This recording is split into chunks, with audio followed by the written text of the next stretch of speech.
तो इस कहानी की शुरुआत समंदर के बीचों बीच एक बोट से होती है जिस पर एक मरीन रिसर्च टीम सवार थी और अभी कोई बहुत ही खतरनाक जीव उनकी बोट का पीछा कर रहा था। अभी उसी समय अचानक समंदर में तूफानी लहरें उठने लगी, जिसे देखकर एक रिसर्चर अपने साथी को उनकी टापू वाली रिसर्च को सेव करने को कहता है। लेकिन तभी अपने बैग को देखकर उसे एहसास होता है कि वो अपनी एक जरूरी किताब को उसी टापू पर भूल गया था। वहीं बाहर मौजूद एक आदमी को उस बड़े से जीव के बारे में एहसास हो गया था, इसलिए वो उसको देखकर जल्दी से अंदर कैबिन में जाने लगा। लेकिन ऐसा होने से पहले ही उस जीव ने बोट पर जोरदार हमला करके सबको जख्मी कर दिया और इससे बोट को काफी ज्यादा नुकसान पहुंचा था। तब ये देखकर बोट का कैप्टन रेडियो से मदद मांगने की कोशिश करता है, लेकिन बहुत कोशिश करने के बाद भी उन्हें कोई जवाब नहीं आता। इसी बीच वो जीव बोट पर वापस से हमला करके क्रू मेंबर को खा लेता है, जिसके बाद उसने बाकी सब पर भी हमला कर दिया था। अब इसके साथ ही कहानी वहां से एक लैब में ग्वान नाम की एक मरीन बायोलॉजिस्ट पर आती है, जिसके उसके पिता से कॉल पर बात करने के दौरान कॉल कट गया था। तभी उसका असिस्टेंट आकर उसको बताता है कि सैलेमेंडर फिर से भड़क गया है। जो जानकर ग्वान जल्दी से एक रूम में आती है जहां एक बक्से में उन्होंने एक अनोखे समुद्री जीव को रखा हुआ था और उसी का नाम सैलेमेंडर था। तब ग्वान का साथी उसे ये भी बताता है कि सैलेमेंडर का साइज पहले से दुगना हो गया है, लेकिन ग्वान अभी सैलेमेंडर को चेक करके उसे डबल डोज लगाने को कहती है और उसके रूम से बाहर जाने के बाद असिस्टेंट भी वैसा ही करता है। पर इसके थोड़ी देर बाद ही सैलेमेंडर का साइज बहुत ज्यादा बढ़ने लग गया था, जिसकी वजह से वो बक्सा भी टूट जाता है और सैलेमेंडर बाहर आकर गुस्से में सब पर हमला करना शुरू कर देता है। तब पूरे लैब की लाइट चली गई और वार्निंग अलार्म बजने शुरू हो गए थे, जिसकी वजह से लैब में भगदड़ मच जाती है। ये देखकर ग्वान खुद वापस से उस रूम में जाने लग गई थी जहां अब तक सैलेमेंडर एक एक करके काफी वैज्ञानिकों को मौत के घाट उतार चुका था। अब ग्वान के सैलेमेंडर के सामने आने पर वो ग्वान पर भी अपनी पूंछ से हमला करता है, जिससे ग्वान बेहोश हो जाती है। और जब यही सब याद करते हुए ग्वान को होश आया तो वो अपने कमरे में थी जहां उसको अपने पिता का एक लेटर मिलता है, जिसमें उन्होंने लिखा था कि वो प्रशांत महासागर में समुद्री दानव को मारने जा रहे हैं। तभी वहां उसका साथी ली आ जाता है, जिसकी बातों से साफ समझ आ रहा था कि सैलेमेंडर के हमले के बाद से ग्वान कोमा में थी और आज पूरे 2 साल के बाद जाकर उसको होश आया था। अब जैसे कि ग्वान को अपने पिता की बहुत ज्यादा चिंता हो रही थी, इसलिए वो तुरंत प्रशांत महासागर में उन्हें ढूंढने के लिए जाने का फैसला करती है, जिस पर पहले तो ली उसे जाने से मना करता है, मगर जब ग्वान उसकी बात ना सुनकर गुस्से में बैग लेते हुए वहां से जाने लगती है, तब ली उसको बताता है कि उसके पिता 1.5 साल पहले मर चुके हैं। असल में ग्वान की लैब पर हमला होने के कुछ समय बाद ही उसके पिता की बोट पर भी हमला हो गया था, जिसके बाद उनकी बोट को कभी भी नहीं देखा गया। जिसका मतलब है कि कहानी की शुरुआत में दिखाई गई बोट में मौजूद रिसर्चर ग्वान के पिता ही थे, जिन्हें उस मॉन्स्टर ने मार दिया था। तब ये सुनकर ग्वान बहुत ज्यादा गुस्से में आ जाती है, पर क्योंकि वो अभी भी अपने पिता को ढूंढना चाहती थी, इसलिए वो एक बोट को किराए पर लेकर अपने कुछ साथियों के साथ प्रशांत महासागर की ओर निकल पड़ती है, जिसमें उसका ध्यान रखने के लिए ली भी उसके साथ गया था। लेकिन ली के उसके पिता वाली बात छुपाने की कोशिश करने की वजह से ग्वान उससे बात नहीं कर रही थी। खैर, अब उसी बोट में सन नाम का एक लड़का डेक पर बैठी शेन नाम की एक लड़की से फ्लर्ट करने की कोशिश करता है और किस्मत से उसकी बॉन्डिंग थोड़ी ही देर में शेन से काफी अच्छी हो जाती है। अब उसी दौरान वो समुद्री दानव भी उनकी बोट के नजदीक आने लग गया था, जिसके बोट से टकराने से ही सब गिरने वाले थे, जिसके दौरान ली ग्वान को संभालता है, पर ग्वान अभी उससे थोड़ा सा दूर रहने को कहकर वहां से चली जाती है। खैर, अब ऐसे अचानक बोट के हिलने का कारण किसी को भी समझ नहीं आ रहा था, तो कैप्टन तुरंत इसकी जांच करता है और उसकी समझ के हिसाब से उसको यही लगता है कि जरूर उनकी बोट से कोई शार्क टकरा गई होगी। इसीलिए वो माइक पर इस बात को अनाउंस करते हुए सबको संभल कर रहने को कहता है और सब लोग ये सुनकर थोड़ा सा बेफिक्र हो गए थे। वहीं सन ने अभी शेन की खूबसूरती को देखकर उसको इम्प्रेस करने का मन बना लिया था, जिसके लिए वो उससे बात करने के बाद उसकी फोटोज खींचने लगता है। खैर, इधर पास की एक बोट में दो लोग और मौजूद होते हैं जो कि इस बोट का पीछा कर रहे थे और इसके बारे में किसी को कुछ भी नहीं पता था।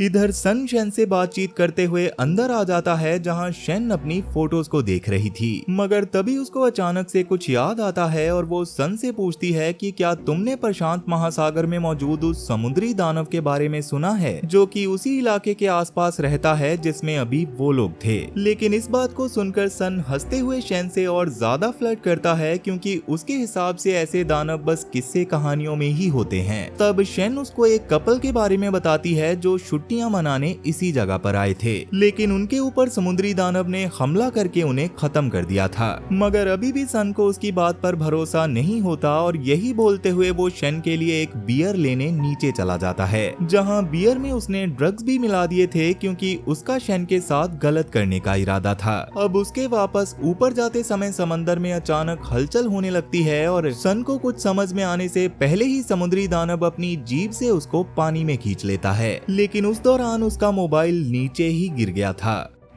अब जब काफी देर बाद भी सन शेन के पास नहीं पहुंचता तो वो सन को देखने के लिए बाहर आ जाती है, जहां कैप्टन के कैबिन के पास जाने पर उसे एक लड़का दिखाई देता है जो कैप्टन के कमरे से कोई डॉक्यूमेंट चुरा कर ले जा रहा था। पर तभी वहां बोट का ऑनर वू भी आ जाता है, जिसको चोर के बारे में पता चलते ही वो उसे गुस्से में अपने एक आदमी से स्टोर रूम में बांधने को कहता है। इसी दौरान शेन उसको सन के बारे में बताती है, पर क्योंकि वू ने भी उसको नहीं देखा था इसलिए वो शेन से सन को बोट के दूसरे हिस्से में जाकर ढूंढने को कहता है। तब शेन भी नीचे वाले हिस्से में चली गई थी, जहां किस्मत से उसको सन का पड़ा हुआ फोन मिलता है, जिसे देखकर वो घबराते हुए फिर से सन की तलाश करना शुरू कर देती है। वहीं दूसरी ओर वू का आदमी चोर को स्टोर में बांधकर आ ही रहा था कि तभी समुद्री दानव ने उस पर भी अपनी जीभ से हमला करके उसे पानी में खींच लिया, जिसको देखकर वो चोर बहुत ज्यादा डर गया था, लेकिन हाथ पैर बंधे और मुंह में कपड़ा होने की वजह से वो कुछ भी नहीं कर पाता। इधर अब भी शेन सन को ढूंढने में लगी हुई थी, जिसके दौरान वो ली के पास जाकर उससे भी सन के बारे में पूछती है। अब वैसे तो ली उसको नहीं जानता था, लेकिन जैसे ही ली को पता चलता है कि शेन को सन का फोन डेक पर पड़ा हुआ मिला है तो इंसानियत के नाते वो शेन के साथ सन को ढूंढने में लग जाता है। अब सन को ढूंढते हुए वो लोग गुआन और जू के पास आ गए थे, जो खुद भी सन के फोन के मिलने के बारे में जानकर थोड़ा परेशान होते हैं और शेन की मदद करने का फैसला करते हैं। तब वो वू से उसके बारे में पूछने के लिए जाते हैं, मगर वू को तो इसके बारे में कुछ समझ ही नहीं आ रहा था और उसका कहना था कि बोट से भला वो कहाँ जा सकता है। पर अभी जब वो सन के लिए सबकी फिक्र को देखता है तो वो बोट को उसी लोकेशन पर रुकवा देता है। तब उसी दौरान मौका पाकर दूसरी बोट में मौजूद आदमी भी वू की बोट पर आ गए थे और उनमें से रियो नाम के आदमी के वू को बुलाने पर बाकी सब उसको बता देते हैं कि वू ऊपर है। लेकिन अभी रियो के ऊपर जाते ही वू की तो हवा टाइट हो जाती है, क्योंकि वू ने असल में रियो के काफी सारे पैसे खाए थे और वो उन्हीं पैसों को लेने के लिए उसकी बोट तक आ गया था। अब जैसे कि वू के पास अभी पैसे नहीं होते तो वो रियो से कहता है कि वो जल्दी ही अपनी बोट को गिरवी रखकर उसके पैसे लौटा देगा, जिस पर रियो का कहना था कि अगर मेरे पैसे वापस नहीं किए तो मैं तुम्हारी ये बोट अपने कब्जे में ले लूंगा, और वो भी डरकर मानते हुए एक एग्रीमेंट पेपर पर साइन कर देता है। वहीं दूसरी ओर रियो का साथी वोंग जब अपनी बोट पर था तो उसकी नजर भी उस दानव पर पड़ती है, जिसको देखकर उसकी रूह कांप उठती है, जिसके बाद वो तुरंत अपनी बोट लेकर वहां से भाग खड़ा होता है और रियो के रोकने पर भी नहीं रुकता।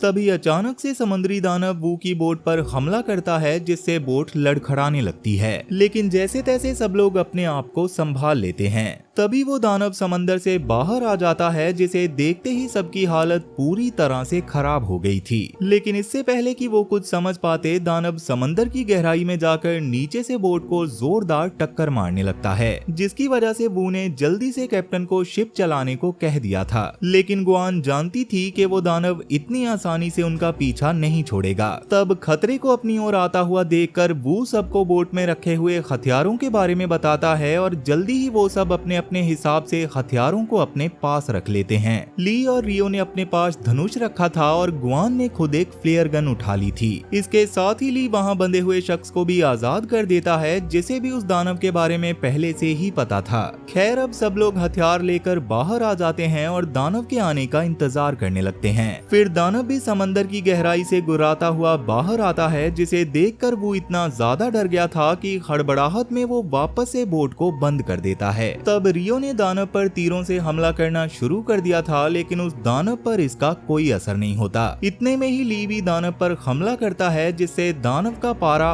और ज्यादा बढ़ जाता है और उसने बोट को जोर जोर से टक्कर मारना शुरू कर दिया था। जिसके बाद जैसे ही वो सीधा ली को मारने के लिए आगे बढ़ता है, वैसे ही सू ली को धक्का देते हुए उसे बचा लेता है। मगर दानव फिर से उन पर हमला कर देता है, जो देखकर अब गुआन भी हिम्मत करके उसको शूट करने का फैसला करती है। लेकिन उस दानव की आवाज सुनकर अचानक से गुआन को सैलेमेंडर की याद आती है और तब जाकर उसको समझ आता है कि असल में वो समुद्री दानव कोई और नहीं बल्कि सैलेमेंडर है, जो कि उसकी लैब में तबाही मचाकर भाग गया था। इसी को गुआन के पिता गुआन के कोमा में जाने का कारण मानकर मारने आए थे और सैलेमेंडर ने ही उसके पिता की जान ली थी। अब ये सब समझ में आते ही गुआन फ्लेयर से सैलेमेंडर के गलफड़ों पर शूट करती है और दर्द के कारण अभी सैलेमेंडर समंदर की गहराई में वापस चला जाता है। ये देखकर सू सैलेमेंडर के जाने की खुशी मनाने लग गया था, पर तभी सैलेमेंडर वापस से बाहर आकर सू को सबके सामने खा लेता है और वापस से समंदर में चला जाता है। जिसके बाद उनकी रात इसी तरह डर के साए में गुजरती है।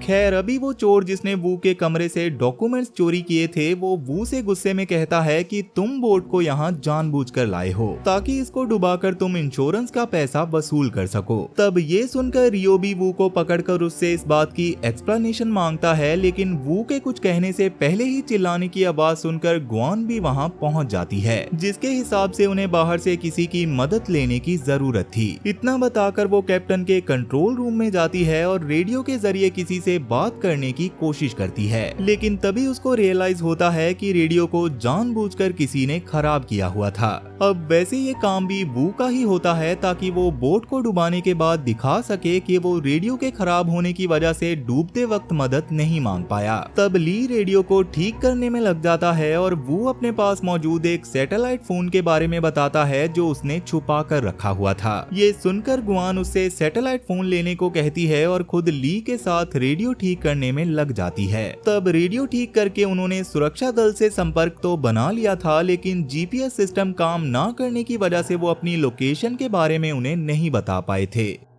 अब तभी फिर से सैलेमेंडर उनकी ओर बढ़ने लगता है, जो देखकर ली कुछ सोचते हुए बोट को तेजी से सैलेमेंडर के सामने ले जाता है और अचानक से चक्के को घुमा देता है, जिससे बोट की एक साइड सैलेमेंडर से टकरा गई थी, मगर इससे गुआन नीचे की ओर लटक जाती है और साथ ही बाकी सबकी भी हालत खराब हो गई थी। वहीं पानी में गिरने से पहले ली जैसे तैसे गुआन को बचाकर उसके ऊपर गिर जाता है, जिससे उनके बीच सब ठीक हो जाता है। मगर अभी बोट के पिछले वाले हिस्से में आग लगने के कारण बोट पूरी तरह से तहस नहस हो जाती है, जिसके दौरान सब बेहोश हो गए थे। तब सबके होश में आने पर वो लोग पास के एक टापू पर होते हैं, जिसमें सामने की तरफ एक बड़ा घना जंगल था और अभी ली के होश में आने पर वो सबसे पहले गुआन को उठाता है। तब गुआन ली के हाथ पर चोट देखकर सबसे पहले अपनी शर्ट फाड़ते हुए उसके घाव पर बांधती है और उसके बाद वो लोग आसपास देखने लगते हैं, जहां दूर दूर तक सिर्फ वीरानगी फैली हुई थी। खैर, अब तक रियो, शेन और वू को भी होश आ गया होता है, जहां वू के पैर में भी काफी ज्यादा चोट आई हुई थी, जिसकी वजह से वो ठीक से चल भी नहीं पा रहा था। अब जैसे कि किनारे पर रहना खतरे से खाली नहीं था, इसलिए सब जंगल के अंदर जाने का फैसला करते हैं, क्योंकि अंदर जाकर उन्हें कुछ फल और सब्जियां मिल सकती थी और वो उसे खाकर अपनी भूख मिटा सकते थे। तब जंगल में भटकते हुए गुहान गुआन से कहता है कि आपको दानव के बारे में बहुत अच्छी जानकारी है, जिस पर गुआन उसको बता देती है कि वो एक मरीन बायोलॉजिस्ट है और साथ ही वो दानव के बारे में बताते हुए कहती है कि वो एक एम्पी बायोस्फोना है, जो पॉल्यूशन की मार की वजह से इतना ज्यादा खतरनाक बन गया है। इतना बताने के बाद जब गुआन आगे चली जाती है तो गुहान रियो के पास जाकर उससे कहता है कि मैं आपकी मदद कर सकता हूँ, क्योंकि बोट के कागज मेरे फोन में भी हैं, जिसकी मदद से आप बोट के इंश्योरेंस के पैसे अपने दिए गए पैसों की बदले में क्लेम कर सकते हो। तब ये सुनकर रियो बहुत ज्यादा खुश होकर गुहान को भी पैसे देने का फैसला करता है, लेकिन वू को उनकी ये बातें सुनकर बहुत ज्यादा गुस्सा आ रहा था, क्योंकि उसके मन में रियो के पैसे देने का कोई इरादा नहीं था। खैर, अभी थोड़ा सा आगे जाने पर सबको एक कैबिन दिखाई देता है, जिसकी ओर ली और गुआन जा ही रहे थे कि तभी शेन जोर जोर से चिल्लाना शुरू कर देती है, क्योंकि पास की झाड़ियों में एक इंसान पुरानी खोपड़ी पड़ी हुई थी, जिसका मतलब था कि पहले भी इंसान यहाँ आ चुके हैं। ये देखकर गुआन जल्दी से कैबिन के अंदर जाती है, जहाँ उसको एक डायरी मिलती है जो असल में किसी और की नहीं बल्कि उसके पिता की रिसर्च वाली डायरी थी, जिसको वो किसी टापू पर भूल गए थे। उन्होंने उसमें बहुत कुछ लिखा हुआ था, जिसको गुआन के पढ़ने पर सबको समझ आता है कि असल में सैलामेंडर अपने बचपन में गुआन के पिता को अपनी एक रिसर्च के दौरान मिला था, जिसको उन्होंने गुआन की लैब में भेज दिया था ताकि गुआन उस पर रिसर्च कर सके। लेकिन उन्हें नहीं पता था कि सैलामेंडर इतना बड़ा और खतरनाक हो जाएगा कि वो गुआन की लैब में हमला करके गुआन को ही कोमा में पहुंचा देगा, और इसके अलावा और लोगों को भी सैलामेंडर से खतरा होगा। पर क्योंकि उन्हें डायरी लिखते समय ये बात समझ आ गई थी, इसलिए उन्होंने गुआन के कोमा में होने के बावजूद भी पहले सैलामेंडर को जान से मारने का फैसला किया था, ताकि गुआन का बर्थडे आने से पहले वो वापस जा सकें। लेकिन सैलामेंडर ने उल्टा उन्हें ही मार दिया था। ये पढ़कर गुआन बहुत ज्यादा इमोशनल होकर ली से कहती है कि सच में पापा मुझसे बहुत ज्यादा प्यार करते थे, और मुझे पता है कि मुझे उनके आखिरी सपने को पूरा करना है, ताकि प्रशांत महासागर में आगे के समय में आने वाले लोग सैलामेंडर से पूरी तरह से सुरक्षित रहें। अब वो लोग इस बारे में बात कर ही रहे थे कि तभी गोहान के चिल्लाने की आवाज सुनकर ली बाहर जाता है, जहां गोहान वू पर गुस्सा कर रहा था, क्योंकि इंश्योरेंस और बोट के दस्तावेजों को पढ़ने के बाद उसको पता चलता है कि वू ने बोट की बीमा पॉलिसी में यात्रियों की जान पर भी इंश्योरेंस के पैसे बनवाए थे, जिसका मतलब था कि उसका प्लान सबको जान से मारने का था, जिससे बाद में उसको बहुत सारे पैसे मिलते। मगर अभी सब जानने के बाद ली गोहान को शांत करवाता है, क्योंकि ऐसे हालात में उन्हें साथ रहकर काम करना चाहिए। अब इसी बीच रियो को पास की जगह पर कुछ बंदूकें मिलती हैं, जिसकी मदद से वो जंगल में थोड़ा सा सुरक्षित रह सकते थे, इसलिए ली ने भी अपने पास एक बंदूक रख ली थी। अब जैसे कि वहां से बाहर निकलने का एकमात्र रास्ता बस वू का सैटेलाइट फोन था, इसलिए गुआन वापस से उससे उस फोन के बारे में पूछती है, जिसे वू ने फिर से जानबूझकर समंदर के किनारे पानी के पास ही छोड़ दिया था। जो सुनकर रियो पहले तो वू पर गुस्सा करता है और बाद में उसको समंदर की ओर ले जाने लगता है, ताकि उस सैटेलाइट फोन को लेकर आया जा सके। अब उसी दौरान गुहान और ली भी खाना ढूंढने के लिए जंगल के दूसरी तरफ चले गए थे, जबकि गुआन और शेन कैबिन के पास रुकने का ही फैसला करती हैं। खैर, अब समंदर किनारे काफी देर ढूंढने के बाद वू को सैटेलाइट फोन वाला बक्सा मिल जाता है, जिसको देखकर रियो काफी ज्यादा खुश हो गया था, और अभी वो फोन को असेंबल कर ही रहा होता है कि तभी अचानक समंदर के किनारे से कुछ बहुत ही बड़ा उनकी ओर आने लगता है। वो असल में एक आमतौर से थोड़ा सा ज्यादा बड़ा मगरमच्छ था, जिसे देखते ही दोनों भागना शुरू कर देते हैं। लेकिन वू के पैर में चोट होने की वजह से वो पीछे ही गिर जाता है, जो देखकर रियो उसकी जान बचाने के लिए रुकते हुए मगरमच्छ पर गोलियां चलाने लगता है, जिसका वैसे तो उस मगरमच्छ पर कोई असर नहीं होता, लेकिन अभी रियो को वू के थोड़ा सा पास जाकर उसे उठाने का मौका जरूर मिल जाता है। और इसके दौरान भी वो लगातार मगरमच्छ पर गोलियां चलाए जा रहा था, तब सेम चीज वो भागते हुए भी करता है। लेकिन अभी भी मगरमच्छ को अपने पीछे आता देखकर वू अपनी जान बचाने के लिए रियो को मगरमच्छ के पास फेंक देता है, जिससे वो मगरमच्छ रियो का पैर पकड़कर उसको अपने साथ ले जाने लग गया था, लेकिन रियो ने भी वू का पैर पकड़ लिया था। तब वो रियो को लात मारता है और मगरमच्छ रियो को अपने साथ समंदर में ले जाता है।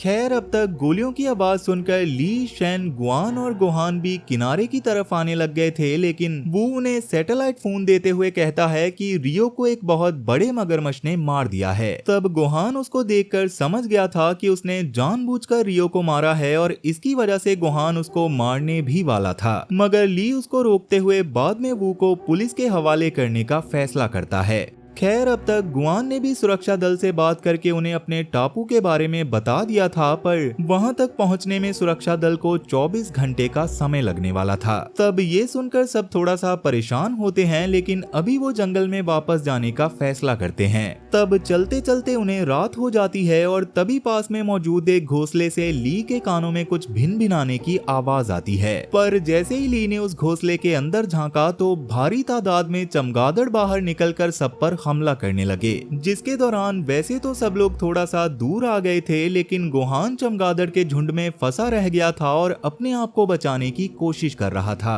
तभी एक चमगादड़ गुआन पर भी हमला करने वाला होता है, जो देखकर ली तुरंत उसको शूट करके खत्म कर देता है। अब शायद ये चमगादड़ बाकी चमगादड़ों का लीडर था, इसलिए उसके मरते ही बाकी चमगादड़ भी वहां से भाग गए थे, जिससे सब लोगों की जान बच जाती है। अब इस सब के बाद एक जगह पर आग जलाकर वो लोग वहीं पर रात गुजारने का फैसला करते हैं और अब तक ली और गुहान सबके लिए कुछ फल भी ले आए थे, जिसके बाद ली गुआन के पास जाकर बैठ जाता है और उससे वादा करता है कि वो हमेशा गुआन का हर सिचुएशन में साथ देगा। अब इसी तरह से रात ढल जाती है और सुबह गुआन की आंख जल्दी खुलने पर वो वहीं पर थोड़ा सा टहलने लगती है, लेकिन तभी अचानक से उसके सामने सैलेमेंडर आकर जोर जोर से दहाड़ने लगता है। तब उसको देखने के बाद गुआन से हिला भी नहीं जा रहा था, लेकिन सैलेमेंडर के दहाड़ने की आवाज से बाकी सब भी जाग गए थे और सैलेमेंडर के गुआन को खाने से पहले ही ली गुआन को लेकर साइड में कूद जाता है, जिसके बाद बाकी सबने भी वहां से भागना शुरू कर दिया था, लेकिन सैलेमेंडर अब लगातार उनका पीछा कर रहा था। तब एक जगह पर गीली मिट्टी होने की वजह से शेन और वू का पैर फंस जाता है, जहां से अब गुहान ही वू को और शेन को बाहर निकाल सकता था, लेकिन वू शेन को साथ लेने की जगह बस अपना हाथ गुहान की तरफ करने लग गया था, जो देखकर गुस्से में गुहान वू से शेन का हाथ पकड़ने को भी कहने लग गया था, जो कि मजबूरन वू को करना पड़ता है। लेकिन जैसे ही उसकी नजर फिर से सैलेमेंडर पर पड़ती है, वैसे ही वो शेन के हाथ को फिर से छोड़ देता है, जो देखकर गुस्से में गुहान भी उसको वहीं छोड़कर ली और गुआन के पास आगे वापस आ गया था। तब तक सैलेमेंडर शेन के बहुत पास आ चुका था, जो देखकर ली सैलेमेंडर पर गोलियां चलाता है, लेकिन इसका सैलेमेंडर पर कोई असर नहीं होता और वो पहले शेन को और बाद में वू को खाते हुए ली, गुआन और गुहान की ओर आने लगता है। तभी उन्हें अपने ऊपर सुरक्षा दल वालों के हेलीकॉप्टर्स दिखाई देते हैं, जिन्हें देखकर वो भागते हुए किनारे की ओर जाने लग गए थे, लेकिन गलती से वो एक चट्टान के पास पहुंच जाते हैं, जिसके नीचे समंदर में मौजूद नुकीले पत्थर मौजूद थे। इतने में ही वहां पर सैलेमेंडर भी आ जाता है, जिसे देखते ही ली ने उस पर ताबड़तोड़ फायरिंग करना शुरू कर दिया था, जिससे सैलेमेंडर जमीन पर गिर पड़ता है। तब वो लोग इसकी खुशी मना ही रहे थे कि तभी सैलेमेंडर वापस से खड़ा होकर ली के ऊपर हमला कर देता है, जिसे देखकर गुहान और गुआन तुरंत ही ली के पास जाकर उसको संभालते हैं। और जैसे कि ली के हमले की वजह से सैलेमेंडर अब देख नहीं सकता था, इसलिए गुआन कुछ सोचते हुए चट्टान के किनारे पर जाती है, जहां से वो खुद हवा में गोली चलाती है, जिसकी आवाज सुनकर सैलेमेंडर भागता हुआ उसकी ओर आने लग गया था, लेकिन उसके नजदीक आते ही गुआन झुक जाती है, जिससे सैलेमेंडर नीचे नुकीली चट्टानों पर गिरता है और मौके पर ही मारा जाता है। मगर अभी गुआन भी चट्टान से लटक गई थी। तब ली और गुहान जल्दी से उसको ऊपर खींचते हैं और बाद में वो तीनों खुश होकर ऊपर हेलीकॉप्टर की ओर देखने लगते हैं, जो उन्हें बचाने आए थे। अब वैसे तो वो लोग सैलेमेंडर के मरने की वजह से बहुत खुश थे, लेकिन उन्हें नहीं पता था कि सैलेमेंडर ने गुआन की बर्बाद की हुई लैब के अंदर कुछ अंडे रखे हुए थे, जिनमें से सैलेमेंडर जैसे दानव जल्दी ही बाहर निकलकर तबाही मचाने वाले थे। मगर सैलेमेंडर के अंडों से उसके बच्चे कब बाहर आएंगे, इसके बारे में हम कभी नहीं जान पाएंगे, क्योंकि कहानी यहीं पर खत्म हो जाती है। तो वीडियो पसंद आई हो तो वीडियो को लाइक जरूर करना, और अगर तुम इस चैनल पर पहली बार आए हो तो जल्दी से इसे सब्सक्राइब कर लो, क्योंकि मैं अक्सर आपके लिए ऐसी इंटरेस्टिंग कहानियां लाता रहता हूं। तो चलो फिर मैं अब आपसे मिलूंगा ऐसी ही एक खतरनाक कहानी के साथ, और तब तक के लिए टाटा एंड गुड बाय।